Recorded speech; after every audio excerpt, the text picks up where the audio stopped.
Om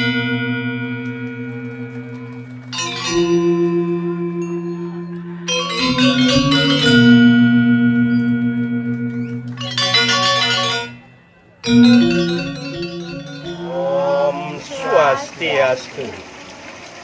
Bapak Mangku yang saya hormati, ya saya mau nanyakan permasalahan umat kita ini banyak yang belum mengerti, belum paham. Gitu.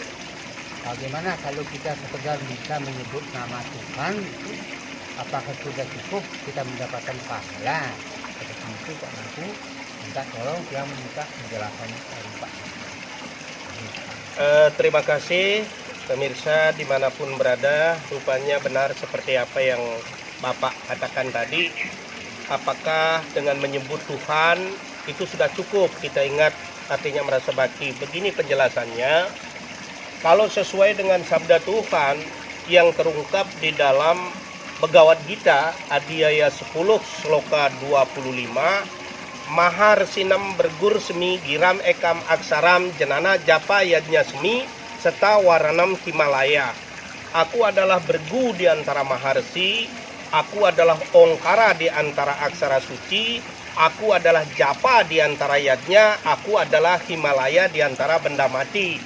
Japa di sini artinya kita mengagungkan Tuhan, nama Tuhan, ingat Tuhan berulang-ulang, itu juga pahala.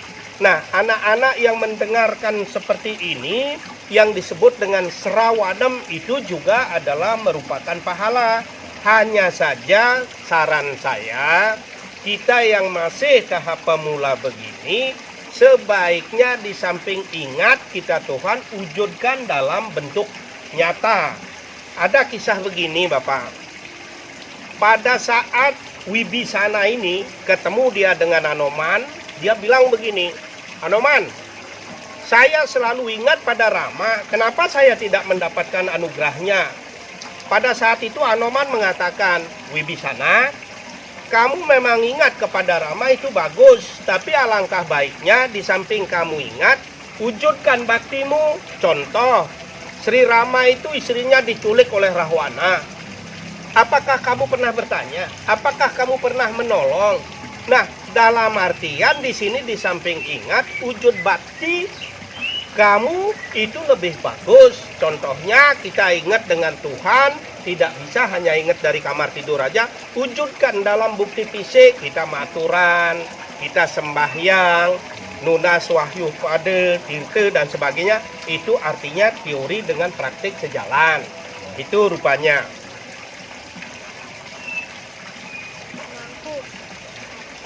Keras. Ya, ini lagi. Apakah kita dengan menyebut Saraswati saja bisa menjadi pintar? Itu bagus kita menyebut Saraswati karena dia sebagai penurun ilmu pengetahuan, tapi wujudkan dalam bentuk tindakan nyata. Caranya belajar. Sudah sering Pak Mangku katakan, sabda Tuhan Nadi ayat 3 Sloka 3, Loke semin dwi widanista pura parukta maya naga jenana yogina sakyanam karma yogina yoginam. Sejak dulu ku katakan wahai anaga, hanya ada dua disiplin ilmu bagi cendekiawan, disiplin kerja bagi yang giat. Artinya tidak kamu akan bisa pinter kalau kamu tidak belajar dengan tekun. Tidak seperti peka, dia tidak bisa punya atau kaya begini kalau dia tidak bekerja keras. Maka daripada itu, di samping nyebut Saraswati, kita harus belajar dengan tekun. Itu gininya ya.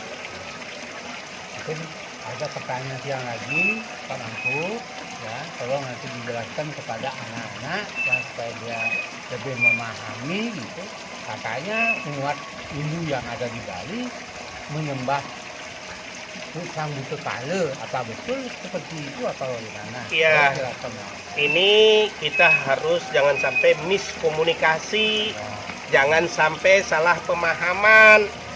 Di Bhagavad Gita Adhyaya 9 Sloka 25 memang ada menyebutkan kalau menyembah dewa sampai kalam dewa, sampai menyembah buta sampai kalam buta, leluhur sampai kalam leluhur. Yang menjadi pertanyaan kita seperti yang Bapak katakan, apakah umat itu menyembah buta? Enggak. Buta itu buktinya orang mencaru. Nah, di sini Kalau kita ambil dari mantranya, kalau kita mecaru itu Om Sang Bang Tang Ang Ing Nang Mang Sing Wang Yang, Om Buktiantu Durga Bucari Buktiantu kalau muada Buktiantu Buta Butanga, Om Swasti Swasti Sarwa Buta. Artinya begini, ya Tuhan. Yang disebutkan itu Tuhan, yang dipuja itu Tuhan. Hamba itu ingin mengerjakan ini jangan sampai terganggu oleh Pancamaka Buta. Hamba persembahkan kepada Tuhan, mohon izin kepada Tuhan, ini aku berikan dia caru supaya tidak mengganggu. Nah, dari kata-kata itu, umat Hindu itu tidak menyembah buta, tetapi menghormati. Jangan sampai mengganggu proses upacara upakara itu. Nah, tetap kita puja adalah para dewa, leluhur, tetapi Hindu sama sekali tidak menyembah buta. Inilah satu hal yang perlu kita kagumi. Di samping kita memuja para dewa, Dewa Dwija Guru Prajna Pujanam Saucem Arjawan Brahma Carya Mahar Siasca Sariram Tapaucate. Kita pujalah para dewa, puja para leluhur, orang suci, kebenaran, keadilan tanpa kekerasan. Tapi kita memberikan penghormatan termasuk Buddha Kala itu, ya, yang kita sebutkan itu kita beri kehormatan dengan memberi apakah segahan, apakah caru, itu tujuannya supaya kita harmonis, damai, dan tidak ada hal-hal yang bersifat negatif atau mengganggu di dalam proses upacara upakara kita. Itu sebenarnya yang perlu kita pahami, Pak.